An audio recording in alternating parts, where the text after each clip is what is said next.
On a storm-soaked night, a golden-haired little girl in a torn pink frock knocks on the gates of a ruthless mafia boss, begging for help to save her kidnapped mother. Unaware the woman she seeks is the first love he lost to betrayal. As bullets fly and blood is spilled, the man who once ruled the underworld must choose between vengeance and the two souls who can still redeem him. Before we dive into today's story, tell me, where are you watching from and what time is it there right now? The rain came down in endless silver threads, hissing against the iron gates of the Moretti estate, as lightning ripped open the sky, throwing brief, sharp flashes over the ancient stone walls. The guards huddled beneath their coats, muttering about the storm, until the faintest, hesitant knocking reached their ears, a sound too small for the iron gates, yet insistent enough to be heard above the wind. They swung their flashlights toward the source and saw, pressed against the bars as though the night itself had delivered her, a tiny girl no more than 6, drenched to the bone, her golden curls plastered to her cheeks, her blue eyes wide and glistening with terror, the hem of her sharp pink frock clinging to her knees and streaked with rain and mud, her thin fingers clenched around a single crumpled photograph, which she protected as if it were a lifeline. The older guard frowned, unsure whether to open the gate, but before he could speak, the girl lifted her face toward the light, and in a trembling voice that cracked like fragile glass over the wind, she whispered, "Please, bad men took my mommy. I don't know where to go." The words, carried by the storm, pierced the heart of even the hardened guard, and after a quick call on his radio, he unlatched the small service door to lead her through the gate, shielding her from the whipping rain as they crossed the courtyard toward the grand oak doors of the mansion that loomed ahead, windows aglow like watchful eyes in the dark.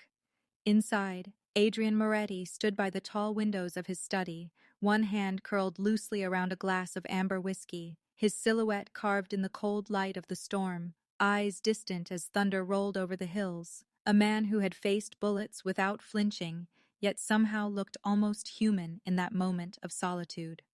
The knock at the door drew a frown across his sharp features, and when the guard entered with the small, dripping figure, Adrian turned slowly, his dark eyes narrowing at the sight of the child who seemed as out of place in his world of guns and blood as a rose in the snow.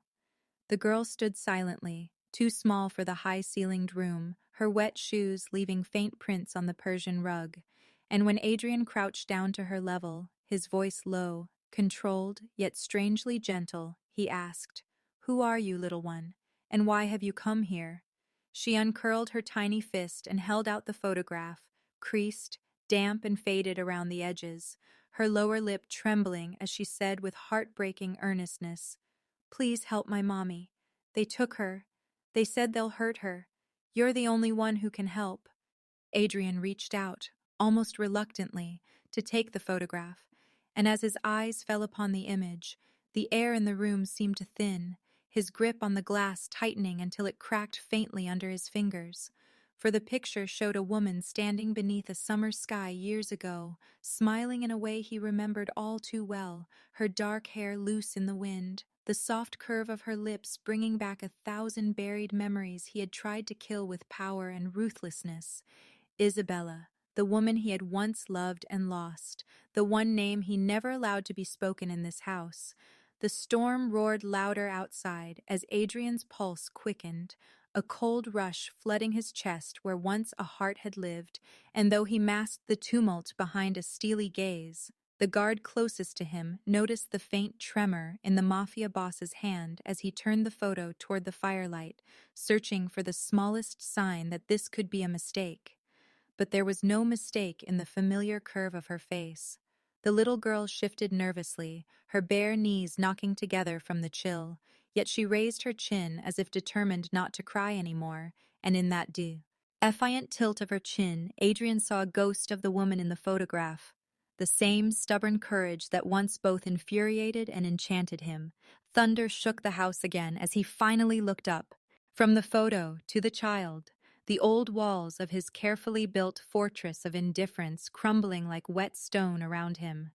Adrian's voice dropped to a raw whisper that startled even himself as his eyes locked on the child's rain-streaked face. "Isabella, For a long heartbeat, after the whispered name slipped from Adrian's lips, the room remained heavy with the echo of rain on the tall windows and the slow tick of the clock above the mantel, as if the mansion itself were holding its breath. The little girl tilted her head, uncertain whether the man before her was a friend or a stranger, her wet lashes casting tiny shadows on her cheeks, while her small hands clutched the damp photograph close to her chest,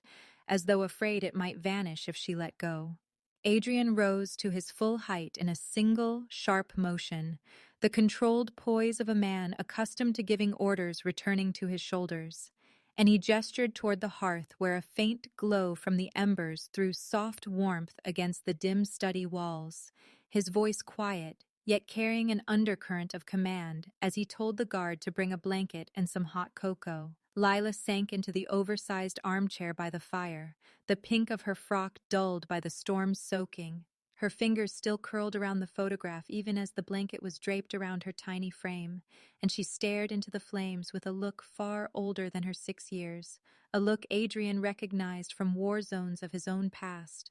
the hollow gaze of someone who has seen too much too soon. He crouched before her, elbows resting lightly on his knees so that his dark eyes were level with hers. The hard edge of the Moretti dawn blunted by a strangely protective softness as he said in a low, even tone, "Tell me everything you remember. Don't be afraid. No one here will hurt you." And though his words were gentle, the power behind them was undeniable, and like steel hidden under velvet. The child hesitated, lips trembling as if each word carried weight she was too young to bear. Then she began haltingly to describe the night when masked men had broken into their modest apartment, how they had taken her mother while she hid beneath the bed clutching the very photograph she now carried, how she had waited until the shouting stopped before running into the storm to find the man her mother had once described in bedtime stories as strong and fearless, the man whose name was Adrian. As she spoke, the shadows in Adrian's eyes deepened, old memories stirring of another rainy night years ago, when he had last seen Isabella walking away from him with that same defiant tilt of her chin, refusing to say why she was leaving. He asked a few precise questions, what the kidnappers looked like, what language they spoke, whether she heard any names, and each hesitant answer tightened the knot in his chest. Then, as she reached to push back the blanket, a glint of silver at her wrist caught the flicker of the firelight and Adrian's breath stopped short, for there, hanging loose on her small arm, was a charm bracelet, old but still gleaming in places where the rain had not dulled it, the tiny heart-shaped charm engraved with faint initials that his eyes recognized instantly. The sight of it struck him harder than any bullet ever had, because he remembered the night he had slipped that bracelet around Isabella's wrist beneath a canopy of wedding candles, promising her a world he never gave. The air between him and the child seemed to thrum with unspoken recognition as he gently reached out, careful not to frighten her, and touched the cool silver of the charm with a thumb that suddenly trembled despite years of disciplined control. His mind flooded with images of Isabella's laughter, of the way her fingers had brushed his cheek the day she lay. Of the emptiness that had settled over his life in the years since, a hollow he had buried beneath violence and ambition. The girl tilted her face up to him then, blue eyes wide with trust despite the fear lingering in their depths, and in that gaze he saw the undeniable trace of Isabella's spirit, resilient, luminous even in pain, making the connection in his heart complete and terrifying all at once. Marco entered quietly to report that scouts were being dispatched to search for leads, but stopped when he saw his boss still crouched before the girl, staring at the bracelet as if it were both a wound and a key to everything they had lost. Adrian's jaw tightened, the muscle at the corner of his cheek flexing with restrained fury, and he finally straightened, crossing to the window where lightning flashed over the wet lawns, the glass reflecting a face caught between rage and something rawer, older, almost tender. He poured himself another measure of whiskey, but did not drink, fingers drumming once against the crystal as he forced his voice steady enough to ask Marco to prepare a secure room for the child and double the guards, because whatever game the Bratva thought they were playing, he knew now it was personal in a way he had never anticipated. Behind him, the little girl's soft voice carried across the space, fragile yet unflinching as she said, "They told Mommy you'd never come for her. They said you'd forgotten." And the words pierced deeper than any accusation, stirring a dangerous heat in his blood. He turned halfway, his expression hard as carved stone, but his eyes gleaming with something fierce and unresolved, his hands curling slowly into fists at his sides as if grasping the memory of a promise made long ago and never kept. Adrian clenched his fists so tightly, the crystal glass cracked in his grip. His voice low and rough with a mix of fury and something deeper as he muttered to the storm-lit window, "She was mine. She's still mine." For a long moment after the glass cracked in his fist, Adrian remained standing at the rain-streaked window, his reflier, Keishan staring back at him with the same hollow fury that had once carried him to the top of the underworld. Then he let the broken glass fall to the carpet and turned, his expression already settling into the sharp, cold mask of the commander who built an empire out of blood.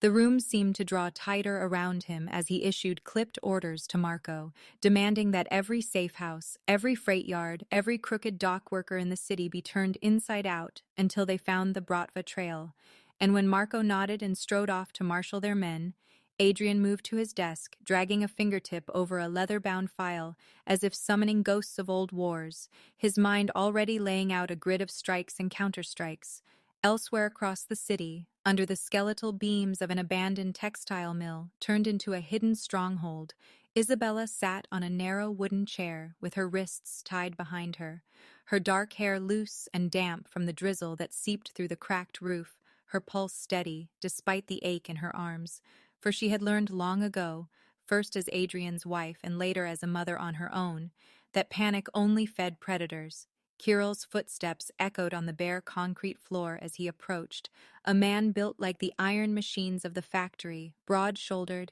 his pale eyes full of a cruel patience that made the air feel colder, and he circled her chair with a measured calm as he spoke in a low, accented voice about Adrian, about how the mighty Moretti had surely moved on,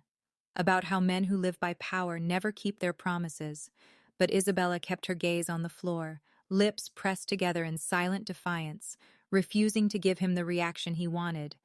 Back at the estate, the Moretti compound buzzed like a war room as encrypted phones crackled with updates. Men in dark coats climbed into unmarked SUVs, and the glow of digital maps lit Tion. The grim faces of the crew, while Adrian stalked among them like a predator, absorbing each report, adjusting each order, his mind sharp but his chest heavy with memories he would not name. Later, when he stepped briefly into the quiet hall to breathe, he thought of the child sleeping under guard upstairs and wondered whether Isabella, wherever she was at that moment, knew their daughter was safe. In the mill, Isabella lifted her head finally to meet Kirill's gaze, her eyes steady, even as a thin line of blood from a cut on her temple slid down her cheek, and she spoke in a voice husky but unwavering, saying that no amount of threats would make her betray herself or the man she once loved. And for a heartbeat, something like irritation cracked the mask of her captor before he smiled again,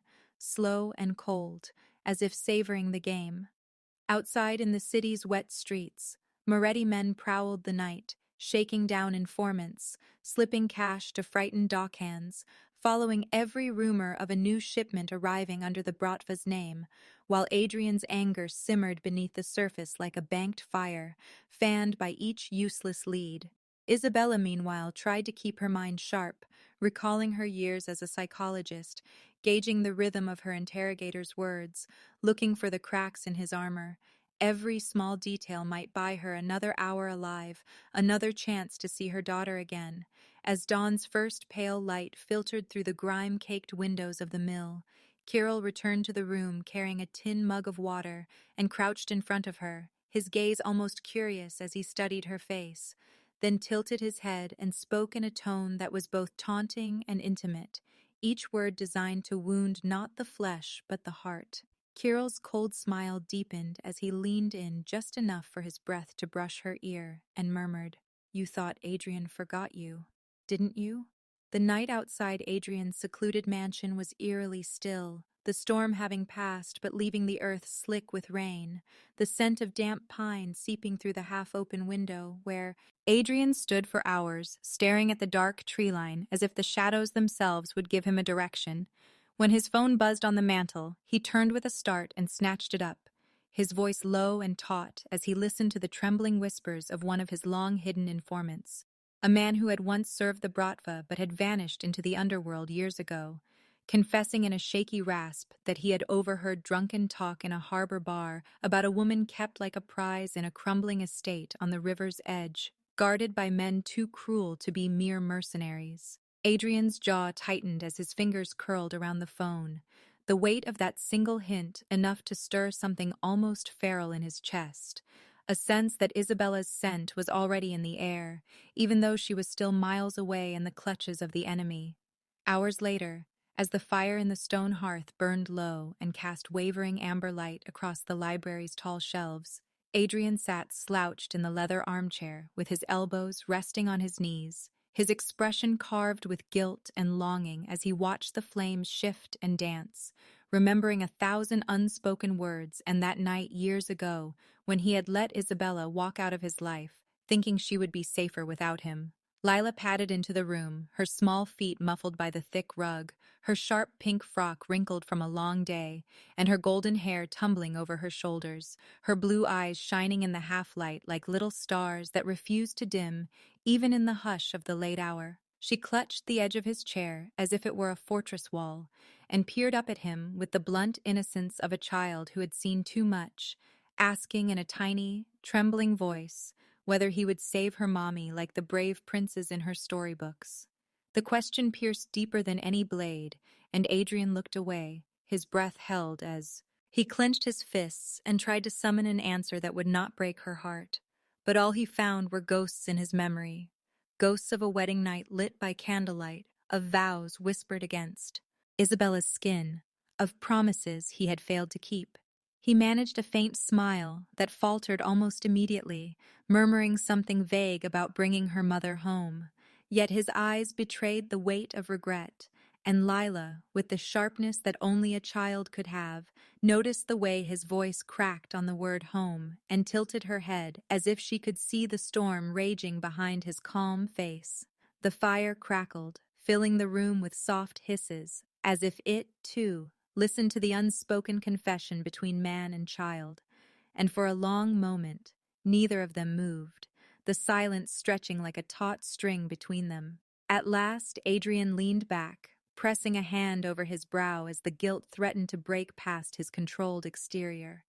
and he spoke in a voice so low it was almost a whisper, telling her that sometimes even princes had made terrible mistakes that cost them the people they loved, and sometimes all they could do was fight to be worthy of saving them now. Lila, not fully grasping the layers beneath his words, simply nodded solemnly and crawled up into the opposite armchair, her small frame swallowed by its size, her eyes still fixed on him as if watching a man made of stone trying to remember how to breathe. They sat like that for a long while, the only sound the soft shifting of the embers, until at last her head drooped to the side and her breathing slowed, the soft, uneven sighs of a child slipping into sleep as her tangled golden hair fell like a halo across her cheek. Adrian gazed at her, a flicker of something tender and fierce breaking through his hardened expression, and the sight of her small, pink-clad figure, curled up in the chair,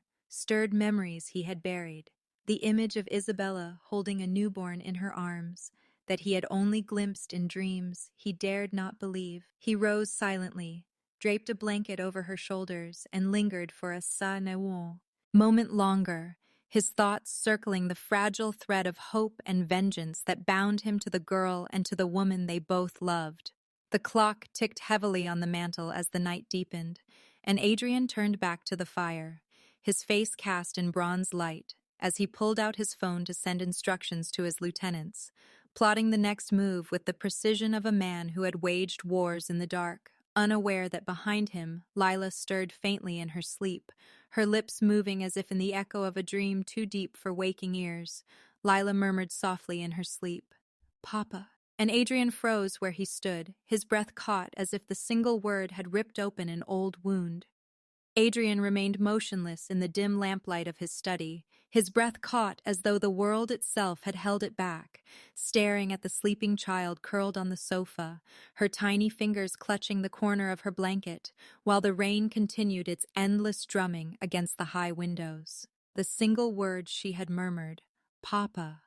still echoed in his skull like a distant church bell tolling for all his sins, stirring something raw beneath the hard armor he had built over the years. He turned away abruptly before the warmth creeping into his chest could take root, striding to the weapons cabinet and sliding the heavy steel door shut with a resounding clang that jolted Sergio, who had been waiting silently by the door for his next order. "Get the cars ready," Adrian said, his voice a low growl that carried the promise of fire and steel. Sergio nodded, understanding that the moment for quiet investigation was over and war had begun. Down in the garage, the Moratelli soldiers were already checking their rifles and loading extra magazines, their faces grim, while the engines of the black SUVs roared to life like predators awakening in the night. Adrian slipped on a bulletproof vest, and holstered his sidearm, the weight of the weapon feeling heavier than usual, as if his heart was adding its own burden. Before he left, his eyes drifted once more toward the upstairs window where the glow of a small nightlight burned faintly. He could almost imagine Lila dreaming of some fairy tale prince who would rescue her mother, and the thought tightened his jaw with guilt and resolve, because he had been no prince in the past, and he feared he was still too steeped in blood to play that part now. The convoy tore through the rain-slick streets of the industrial district, headlights cutting through the darkness until they reached the rust-streaked gates of a derelict warehouse, rumored to be one of the Bratva's strongholds. Adrian stepped out first, his long black coat flaring like a dark banner in the wind, and raised a hand to signal silence as he listened for movement beyond the walls.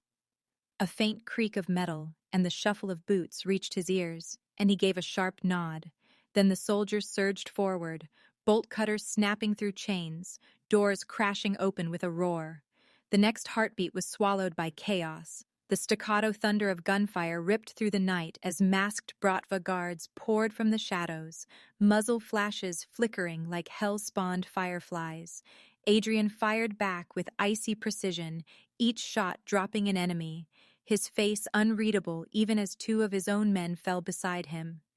The acrid tang of smoke and cordite thickened the air, while Sergio, crouched behind an overturned crate, radioed for reinforcements, and the Bratva fighters screamed curses in Russian as they retreated deeper into the building. Adrian pressed forward, stepping over spent shells and shattered glass, his focus narrowing to a single purpose, finding Isabella, yet every room they cleared held only more enemies or empty cages. A grenade hurled from a second-floor balcony exploded near a stack of barrels, igniting a chain of small fires that licked hungrily up the wooden beams, and soon the entire structure was coughing out thick black smoke. Still Adrian eyed, dragging a wounded soldier out of the line of fire with one arm while covering their retreat with the other, his shirt scorched, his eyes burning with fury at the thought that Isabella might even now be trapped somewhere he could not reach. On the far side of the warehouse, hidden behind a false wall, they found a locked steel door. Adrian kicked it open, expecting at last to find her, but instead there was only a laptop propped on a crate, its screen blinking with a single message notification. A sudden silence fell over the room as the gunfire outside waned and the flames hissed around them. Adrian approached the device slowly, his boots crunching over broken glass, then tapped the touchpad. The screen came alive, not with coordinates or a ransom demand, but with the cruelly calm face of Kirill, the Bratva lieutenant, seated somewhere in the shadows with a half-empty glass of vodka on the table before him. "I thought I would send you a souvenir," Kirill said in his thickly accented English, a thin smile playing across his lips. "You stormed one of my nests, burned it, killed my dogs. But the bird you seek still sings in my cage." Adrian's fists curled at his sides, the veins standing out against his skin, as his men shifted uneasily, waiting for his command. Kirill leaned closer to the camera, his pale eyes glittering like shards of ice. "You were always the lion in this city, Moratelli, but even lions can be bled. Tell me, does the girl call you Papa yet? Adrian's jaw clenched at the mention of Lila, but he remained silent, refusing to give Kirill the satisfaction of a reaction, even as his mind raged at the enemy's knowledge of the child. Kirill chuckled and reached forward, pressing a button, and the screen abruptly cut to grainy video footage lit by a single dangling bulb, swinging in some unseen draft. The image resolved into the small, dim cell of an unknown. In basement, the camera angled down at a thin figure chained by the wrists to a rust-stained wall. Isabella's face, pale and drawn yet unbroken, turned slowly toward the lens as though she could sense Adrian's presence beyond the pixels. Her lips trembled as she tried to speak, then steadied into a whisper barely caught by the microphone. Adrian, please.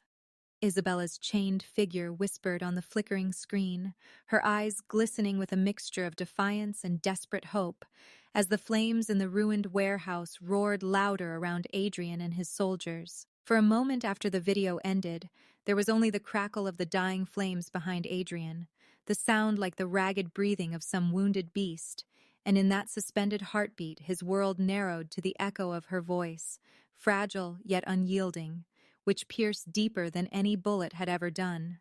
Then the silence fractured under his command, sharp and low, as he ordered Sergio to trace every flicker in the footage, every shadowed brick and rusted chain, anything that could tell them where the cell lay. Hours later, long before dawn, Adrian stood in the rear of an armored van as it sped along a rain-drenched highway toward an abandoned slaughterhouse at the edge of the river district, the place his men had finally pinpointed. And though his fingers rested on the grip of his rifle, his mind churned with ghosts of the woman he had once called wife, of the night they had stood beneath a chapel's soft lanterns as he slipped a ring onto her trembling hand, of the promises he had shattered with his own ambition. The convoy stopped in the shadow of the building, its corrugated walls mottled with rust, and the wind moaning through the gaps like some half-forgotten hymn. Adrian signaled silently, his men fanning out, black-clad shapes melting into the darkness, and with a final breath that tasted of steel and regret, he pushed open the door and stepped into the stench of mildew and blood. The ambush came as soon as they crossed the main floor. Figures lunged from behind hanging hooks and overturned. Crates, knives flashing in the dim light, gunfire erupting in echoing bursts that made the old walls shudder. Adrian moved like a shadow possessed, his shots precise, his expression hard, as if the chaos around him were only a long-awaited reckoning. Somewhere ahead, over the din of combat and the ricochet of bullets, he heard a hoarse cry, Isabella's, and the sound carved through the years that had buried his heart beneath rage. Pushing forward, he cut down 2 attackers who rushed him with axes, kicked a third into a pit of broken pallets, and reached the narrow corridor that led to a locked steel door. Sergio slammed a breaching charge against it, the blast throwing sparks across the damp floor, and as the smoke cleared, Adrian stepped through into a small chamber lit by a single swinging bulb. There she was, chained to the wall, pale but unbroken, her eyes wide with a mixture of shock and disbelief as she beheld the man who had once sworn to protect her and then vanished into the empire of blood. For a heartbeat, neither moved. Then she dragged herself upright despite the weight of the chains, and when he reached to unshackle her, struck him across the face with the flat of her hand, the sharp crack echoing louder than the gunfire outside. "You left me," she hissed, tears burning at the edges of her eyes, her voice raw with years of betrayal. But before Adrian could speak, the roar of another explosion from the hall made her stumble, and he caught her by the shoulders, drawing her against him. The tension of hatred and memory coiled between them until, in the flickering light cast by distant flames and the intermittent strobe of gunfire, their faces drew close, not in gentleness, but in something harsher, older, a fusion of anger and longing, and their lips met in a kiss that tasted of ash and blood and the unshed grief of all the years lost. For a single stole. An instant, they were no longer rescuer and captive, no longer lion and caged bird, but 2 souls thrown together again at the edge of war, clinging to the only familiar thing in a world gone to ruin. Their breath still mingled when a new sound intruded, a subtle click, a shift in the air, the kind of danger only soldiers and hunters sense. Adrian's eyes sharpened as he scanned the broken windows above, the ruined catwalks still half shrouded in smoke, while Isabella shivered against his chest as though the chill in his gaze had passed into her.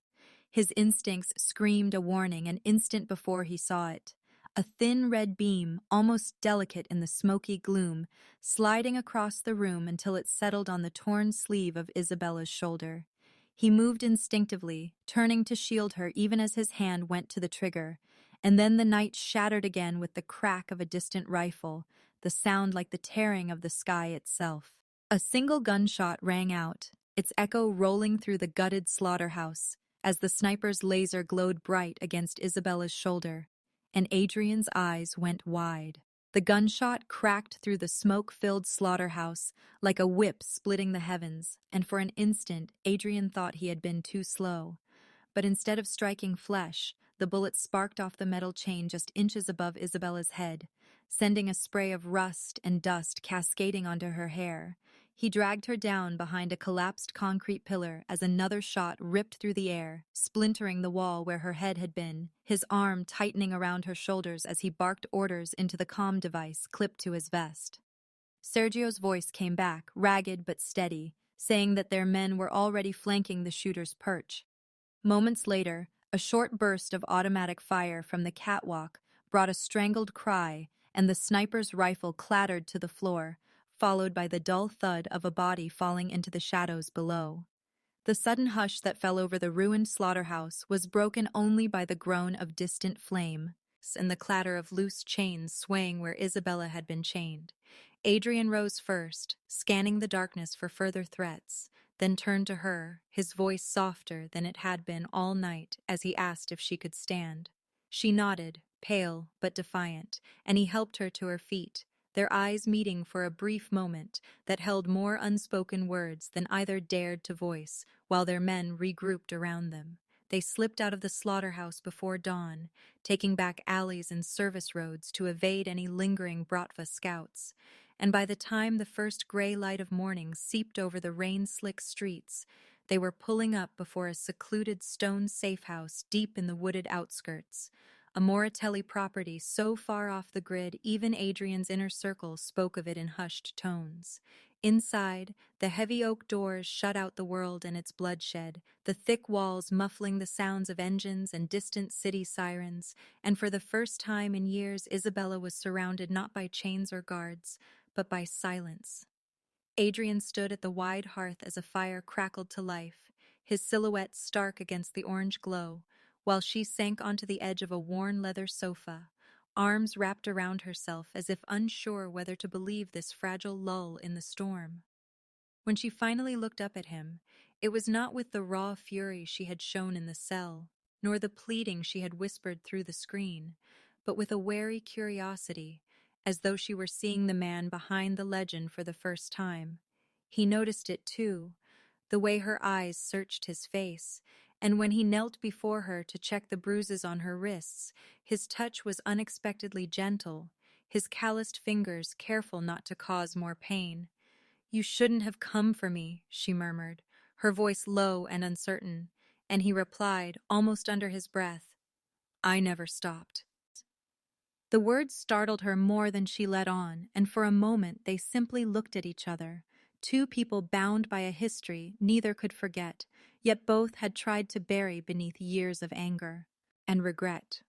Later, as night fell again and the fire dwindled to embers, they shared a meal in the dim kitchen, lit only by a single lamp, and Isabella caught herself noticing the way his shoulders slumped ever so slightly when he thought no one was looking, the way his voice softened when he asked about her injuries, and it shook her. The realization that beneath the iron and steel of the Mafia lord, there still lingered traces of the young man who had once held her under the moonlight and vowed to protect her. Yet even in the safe house, the air remained taut with unspoken tension. Adrian's men maintained constant patrols, radios crackling intermittently with reports from the estate, and each time he stepped out to take a call, Isabella felt a tremor of dread that the war outside would find them again. She did not know that her dread was justified, For as Adrian finally began to believe they had bought a few days of peace, his suspicions were sharpening into certainty about an unseen threat much closer to home. He had noticed the subtle pattern in their enemies' movements, how Kirill's ambushes seemed to anticipate their every turn, how their safe routes were compromised hours after being chosen, and in the quiet of his study at the safe house he went over each betrayal until one name surfaced again and again. Dante, his own trusted enforcer, a man who had stood at his right hand for over a decade. The realization tasted like ash on his tongue. He could almost feel the shadow of that betrayal pressing against the walls of the house, even as Isabella sat by the window in the next room, staring out at the forest, as if searching for the life she had lost. By the second night in the safe house, as the fire crackled low and a thin rain pattered against the roof, Isabella found herself drawn into the warmth of the room where Adrian sat cleaning his sidearm by the hearth, though Ace spoke little, their words quiet and halting at first, but slowly the ice between them began to thaw. She told him of the nights in captivity when she had held on to memories of their youth to keep herself sane, and he told her, without quite meeting her eyes, that every empire he built had only made him feel further from the man he once was. The moment was fragile, almost tender, and when their fingers brushed as she passed him a fresh cloth for the gun, a strange calm settled between them, as if both were too weary to keep up the walls of anger. Far away, in the sprawling Moratelli estate, where the little girl had been left under heavy guard, another storm was gathering. Dante moved like a shadow through the corridors he had known for years, exchanging casual nods with the guards who still trusted him, his face a mask of loyalty, while his heart had long since sold itself to Kirill. The moment he saw Lila asleep in the guest room, a pale pink blanket tucked beneath her chin, he felt a flicker of something. Perhaps guilt, perhaps only the tremor of old memories, but he smothered it beneath the cold weight of his resolve. By the time the moon climbed above the trees and the guards at the estate realized the silence in the hallway was too deep, Dante was already gone, and so was Lila. The moment Adrian heard the news that Dante had snatched Lila, a fire unlike anything Isabella had ever seen blazed behind his eyes, a fire that stripped away the polished mask of the calculating dawn and bared the raw, feral man beneath. He slammed his fist into the oak table so hard, the maps and guns rattled, and without waiting for counsel, he strode out into the night, his leather coat billowing like the wings of some dark angel of vengeance, while Isabella, still shaken from her recent rescue yet fierce with maternal resolve, hurried after him, refusing to be left behind when her chill Dee's life hung in the balance. The convoy of black SUVs tore down the moon-silvered highway as Adrian's lieutenants briefed him in clipped, urgent tones, each mile closer to the Bratva compound stoking the molten anger that simmered in his chest until even the seasoned soldiers around him shifted uneasily at the silent storm sitting in the passenger seat, staring out the window with a jaw clenched so tight it seemed to ache.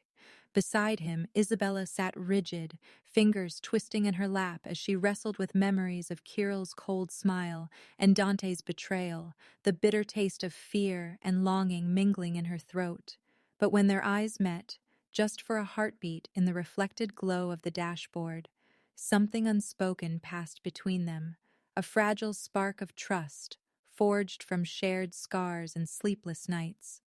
By the time they reached the outskirts of the Bratva stronghold, a sprawling warren of concrete and steel bathed in the harsh glow of floodlights. The sky had curdled into an angry slate gray, and the air smelled of distant rain and cordite, as though the heavens themselves braced for the violence to come. Adrian gave his men a final, gruff nod, the kind of look that carried both command and promise, and then turned to Isabella, pressing a pistol into her palm. His own, the grip worn smooth from years of battles, as if to say without words that he trusted her to watch his back, and in that fleeting moment her spine straightened and her fear coiled into something sharper, more resolute. The first breach was brutal, the iron gate shuddering under the combined force of a truck's ram and the thunder of explosives splintering in a shower of sparks that lit the night like falling stars. And as the Bratva soldiers rushed out shouting in Russian, Adrian surged forward like a predator unleashed, every movement economical, lethal, each burst from his rifle cutting down another threat, while Isabella moved close behind him, her breath ragged but her aim steady, squeezing the trigger in short controlled bursts to shield his flank. Their motions a fierce and strangely graceful. Dance of survival.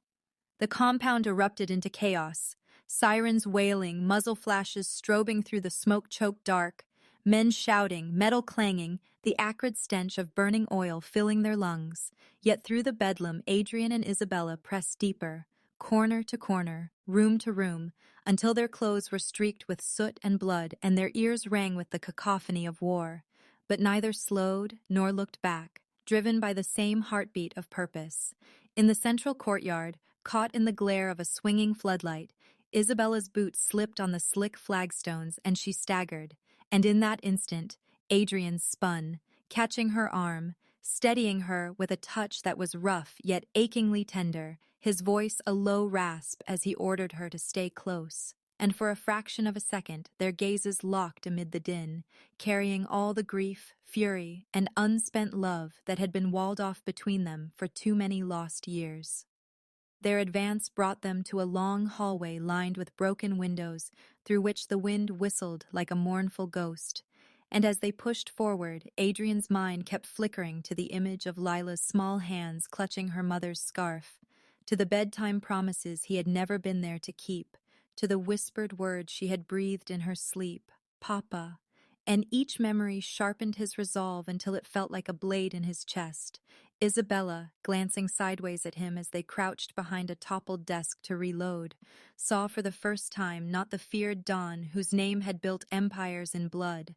but a man stripped raw by the weight of his failures, and that realization lent her a strange, quiet strength, as if the fractures in both their hearts had somehow aligned into a single, unbroken shield. Pushing through a final barricade, they reached the inner compound, a cavernous warehouse that smelled of rust, gasoline, and despair, lit only by swinging bulbs that cast long skeletal shadows across rows of steel cages. And at the far end, flanked by two grim-faced guards, stood Kirill himself, immaculate in his black suit as though he were presiding over a macabre ceremony rather than a battlefield, his pale lips curved in that familiar snake-like smile that had haunted Isabella's nightmares. The moment their eyes met, the room seemed to contract, time slowing into a taut thread stretched between predator and predator, victim and avenger, and as Adrian stepped forward, rifle lowered, but every sinew coiled to strike,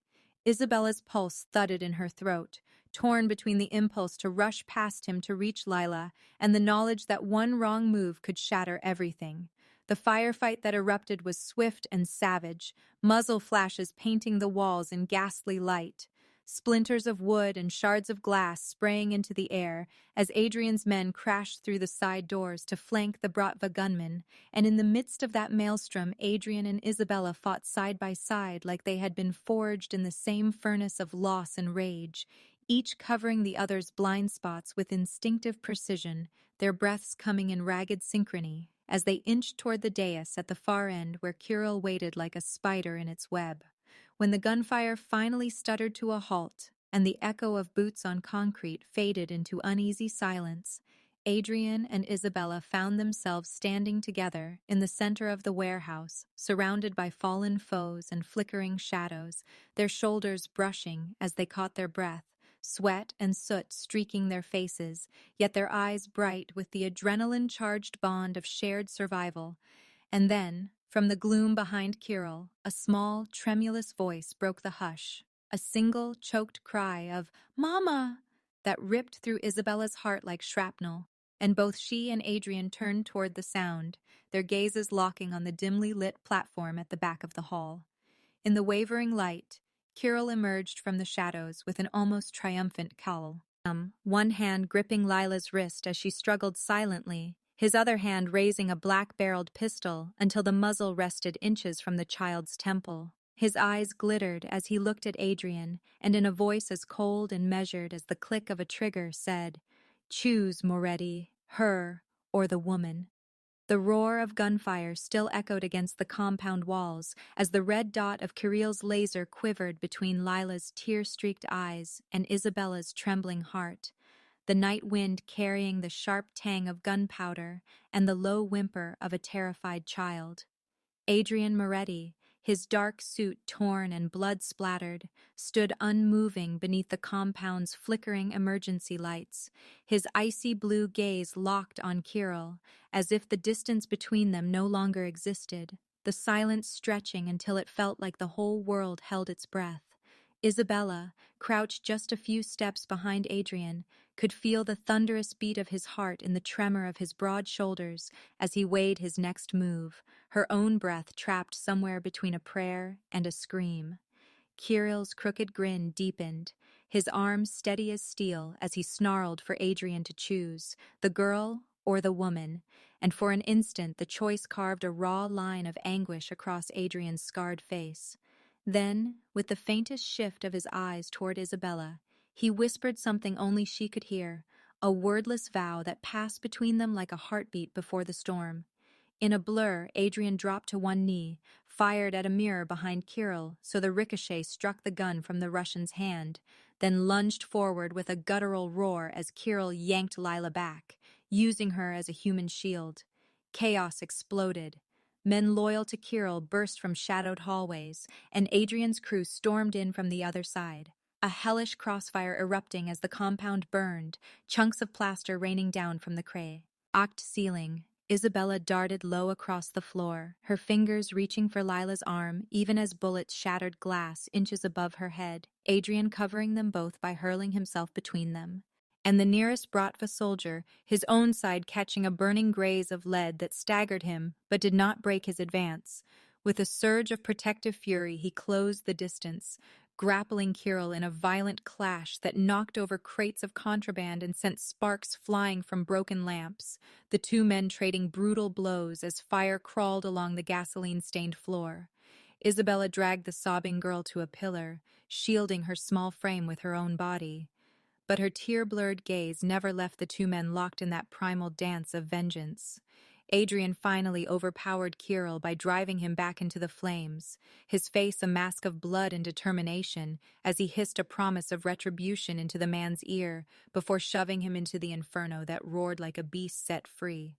But the victory came at a price. A stray bullet caught Adrian across the ribs, and another tore through his shoulder, the impact driving him to one knee as smoke coiled around them. Isabella's scream cut through the din as she raced to him, ignoring the heat, gathering his collapsing body into her arms, her hands trembling as she pressed against the wound, begging him not to close his eyes. His breathing was ragged, yet when his gaze met hers there was no regret, only the raw softness of a man who had spent years locked away from every feeling but violence.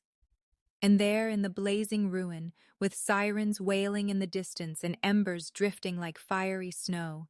Isabella leaned close, her tears streaking down her soot-stained face, and confessed through a trembling whisper that she had never stopped loving him, not through the years of anger or the endless nights of fearing he had become a stranger, not through the bitterness that had built walls between them. She had loved the boy he had been, and the man he was even now, bleeding in her arms. Adrian's lips curved faintly, almost, to Riley at her confession, and though blood flecked his teeth, he whispered back that it had always been her, that every deal, every battle, every crime had felt hollow, because the only promise he had ever meant to keep was the one he had once made to her on their wedding night. His hand lifted with effort, brushing a soot-darkened lock of hair from her face in a gesture so achingly tender it made her breath hitch. And for that suspended heartbeat, it felt as if the fires around them faded and the years of pain dissolved into the night air.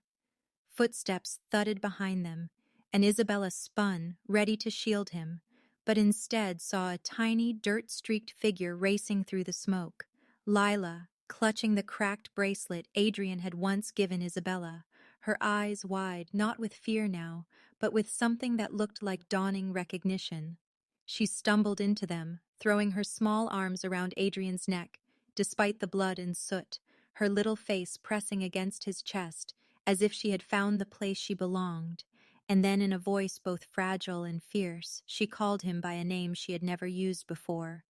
Daddy. The word cut through Adrian more sharply than any bullet, but instead of breaking him, it drew a faint, tremulous smile to his bloodied lips, his arm tightening around her with the last of his strength as he whispered hoarsely, making an oath as old as his love and as new as this fragile moment, promising her in a voice roughened by pain and devotion that no one, not the Bratva, not the shadows of his own past, would ever take her away from him again.